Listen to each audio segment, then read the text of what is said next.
Welcome to Charter Local Edition. My name is Brad Pomerance. We are joined today by Lois Cap. She invited us to Washington, D.C., and we came. She is a member of the U.S. Congress, representing some of the most beautiful areas of the state of California, the Central Coast, along Santa Barbara County and San Luis Obispo County. And your coast is suffering right now. We had a devastating oil spill right in the heart of the most precious, some have called it the Galapagos of North America. I want to talk about the Plains oil spill and what it's meant to you, what it's meant to your constituents, because you're a native of Santa Barbara. I mean, this is your home, and this happened in front of your home. Your constituents' home. And you know, with oil spills, the news trickles out just like the oil trickles out, and it gets more painful day in and day out. That's quite a description. Literally, I was not born in Santa Barbara, but I feel like I've lived there long enough. Well, for example, I was a young mom in 1969 who brought my kids to see for themselves the devastation that are then the worst oil spill on the continental United States to have occurred, devastated our beaches for years. It was a tragedy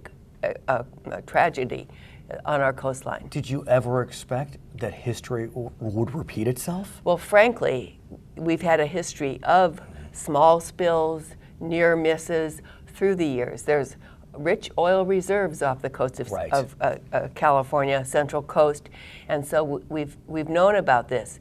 You know, it's a love-hate relationship. We need that fossil fuel, although in my opinion we should be transitioning a lot faster away into renewable energies that are clean and that don't devastate the environment. That's another topic. But in terms of protecting, we've always known oil is dirty, dangerous, expensive, and costly in terms of the environment. I'm going to be honest with you. I don't think I or Californians or Americans have a real sense of the gravity of this spill. If it is grave, I don't know the answer.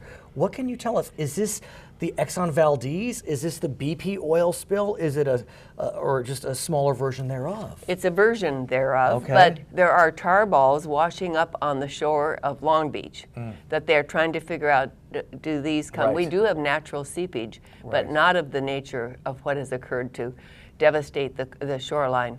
And our fishermen have been displaced. They're not allowed to come back and fish. 3 gorgeous state campgrounds are closed indefinitely, and it's really had an impact. I know that you visited recently. Yes. What did you see? What did you hear? What did you smell? Well, you can smell it, that's for sure, and you can see it.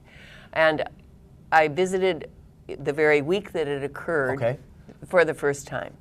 And I came back more recently with the regulators, with the federal pipeline safety regulators under their watch to see what progress we've made. There's been progress made, but there is a definite cost, and the smell is still there. But it's not the smell that's the devastating part of it.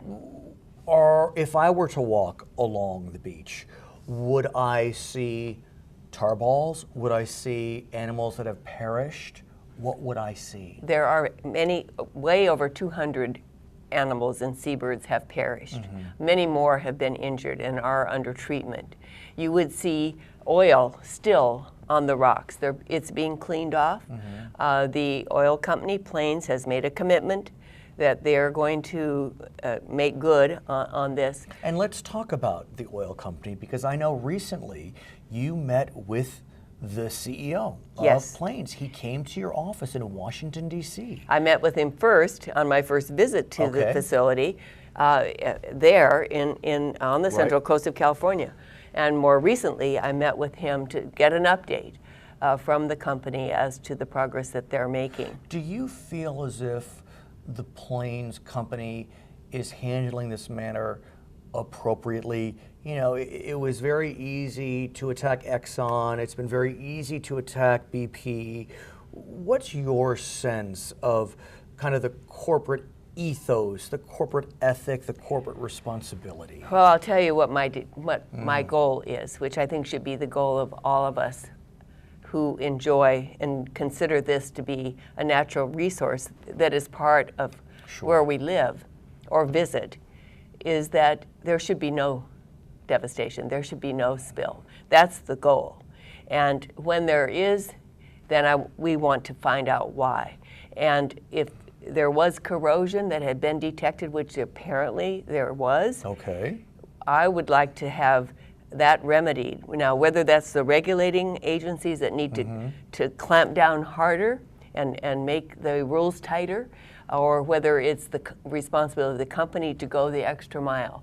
This is still in the investigation stages. And do we know, and I know you're not a prosecutor, but are we looking at criminal activity here? Do we know yet? It's being looked at, let me put it that way. There are, what happened in 1969 was the birth of the modern environmental movement. Earth Day came about as a result.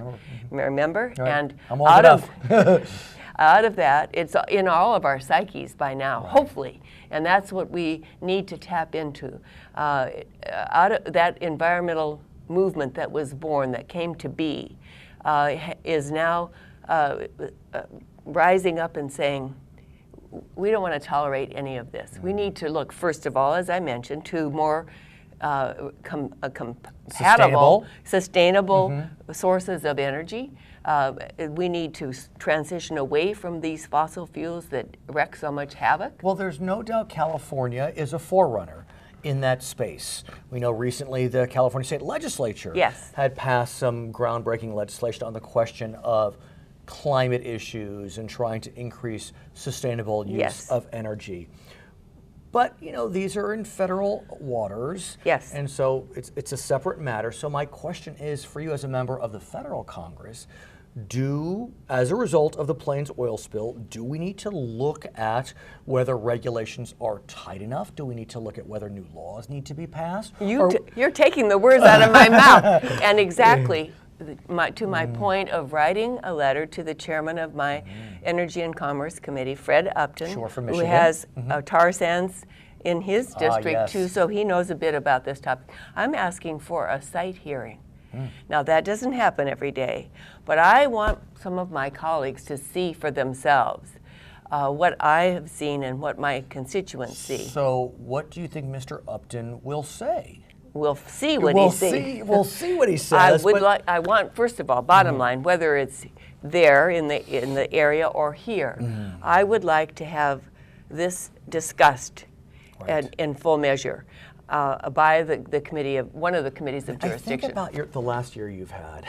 You had the tragedy at UCSB. And you know that personally with your family member. My niece goes to UCSB. You've had the tragedy along the coast. I mean, this has been tough, Congresswoman. It is tough, and that's why we must be diligent in getting to the bottom of it, understanding why, and also what we need to do. Now, I passed an amendment as part of the transportation appropriations that we'll be voting on very shortly that is going to, that asks for an extra $1 million to be put into the regulators' resources so that they can more quickly move to getting the rules more firmly established. And the amendment is moving forward. It's moving forward. Now I want it to be a part of that last package. I have work to do still. Right, so when you come back, we'll find out. I want us to find out. Her name is Lois Capps. She is a member of the United States Congress representing the beautiful Central Coast of California. My name is Brad Pomerance. We are coming to you from Washington, D.C. on Charter Local Edition.